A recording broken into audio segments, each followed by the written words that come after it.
Évangile selon Luc, chapitre 2. En ce temps-là, parut un édit de César Auguste, ordonnant un recensement de toute la terre. Ce premier recensement eut lieu pendant que Quirinius était gouverneur de Syrie. Tous allèrent se faire inscrire, chacun dans sa ville. Joseph aussi monta de la Galilée, de la ville de Nazareth, pour se rendre en Judée, dans la ville de David appelée Bethléem, parce qu'il était de la maison et de la famille de David, afin de se faire inscrire avec Marie, sa fiancée, qui était enceinte. Pendant qu'ils étaient là, le temps où Marie devait accoucher arriva, et elle enfanta son fils premier-né. Elle l'emmaillota et le coucha dans une crèche, parce qu'il n'y avait pas de place pour eux dans l'hôtellerie. Il y avait dans cette même contrée des bergers qui passaient dans les champs les veilles de la nuit pour garder leurs troupeaux. Et voici, un ange du Seigneur leur apparut, et la gloire du Seigneur resplendit autour d'eux. Ils furent saisis d'une grande frayeur. Mais l'ange leur dit, « Ne craignez point, car je vous annonce une bonne nouvelle, qui sera pour tout le peuple le sujet d'une grande joie. C'est qu'aujourd'hui dans la ville de David, il vous est né un Sauveur, qui est le Christ le Seigneur. Et voici à quel signe vous le reconnaîtrez. Vous trouverez un enfant emmailloté et couché dans une crèche. » Et soudain, il se joignit à l'ange une multitude de l'armée céleste, louant Dieu et disant, « Gloire à Dieu dans les lieux très hauts, et paix sur la terre parmi les hommes qui l'agréent. » Lorsque les anges les eurent quittés pour retourner au ciel, les bergers se dirent les uns aux autres, « Allons jusqu'à Bethléem, et voyons ce qui est arrivé, ce que le Seigneur nous a fait connaître. » Ils y allèrent en hâte, et ils trouvèrent Marie et Joseph, et le petit enfant couché dans la crèche. Après l'avoir vu, ils racontèrent ce qui leur avait été dit au sujet de ce petit enfant. Tous ceux qui les entendirent furent dans l'étonnement de ce que leur disaient les bergers. Marie gardait toutes ces choses, et les repassait dans son cœur. Et les bergers s'en retournèrent, glorifiant et louant Dieu pour tout ce qu'ils avaient entendu et vu, et qui était conforme à ce qui leur avait été annoncé. Le 8e jour, auquel l'enfant devait être circoncis, étant arrivé, on lui donna le nom de Jésus, nom qu'avait indiqué l'ange avant qu'il fût conçu dans le sein de sa mère. Et quand les jours de la purification furent accomplis, selon la loi de Moïse, Joseph et Marie le portèrent à Jérusalem pour le présenter au Seigneur. Suivant ce qui est écrit dans la loi du Seigneur, tout mâle premier-né sera consacré au Seigneur, et pour offrir en sacrifice 2 tourterelles ou 2 jeunes pigeons, comme cela est écrit dans la loi du Seigneur. Et voici, il y avait à Jérusalem un homme appelé Siméon.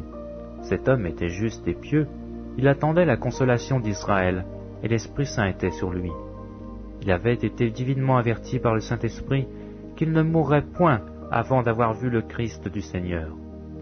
Il vint au temple, poussé par l'Esprit, et comme les parents apportaient le petit enfant Jésus pour accomplir à son égard ce qu'ordonnait la loi, il le reçut dans ses bras, bénit Dieu et dit, « Maintenant, Seigneur, tu laisses ton serviteur s'en aller en paix selon ta parole, car mes yeux ont vu ton salut, salut que tu as préparé devant tous les peuples, lumière pour éclairer les nations, et gloire d'Israël ton peuple. » Son père et sa mère étaient dans l'admiration des choses qu'on en disait de lui.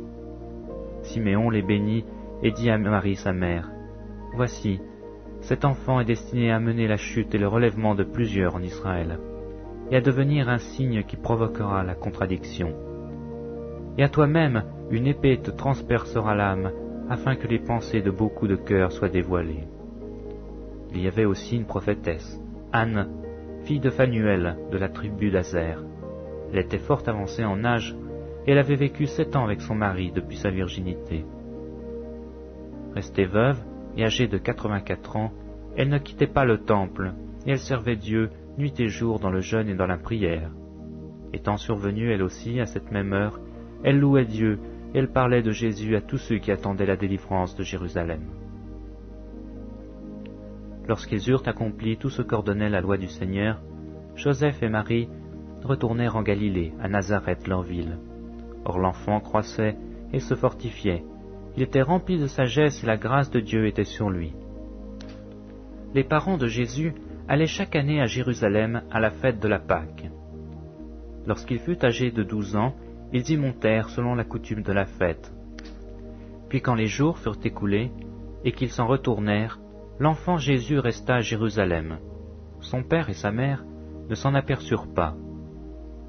Croyant qu'il était avec leurs compagnons de voyage, ils firent une journée de chemin, et le cherchèrent parmi leurs parents et leurs connaissances. Mais ne l'ayant pas trouvé, ils retournèrent à Jérusalem pour le chercher. Au bout de 3 jours, ils le trouvèrent dans le temple, assis au milieu des docteurs, les écoutant et les interrogeant. Tous ceux qui l'entendaient étaient frappés de son intelligence et de ses réponses.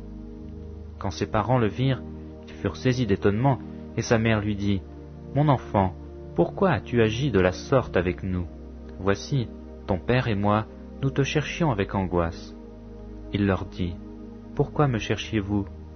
Ne saviez-vous pas qu'il faut que je m'occupe des affaires de mon père ?» Mais ils ne comprirent pas ce qu'il disait. Puis il descendit avec eux pour aller à Nazareth, et il leur était soumis. Sa mère gardait toutes ces choses en son cœur. Et Jésus croissait en sagesse, en stature et en grâce, devant Dieu et devant les hommes.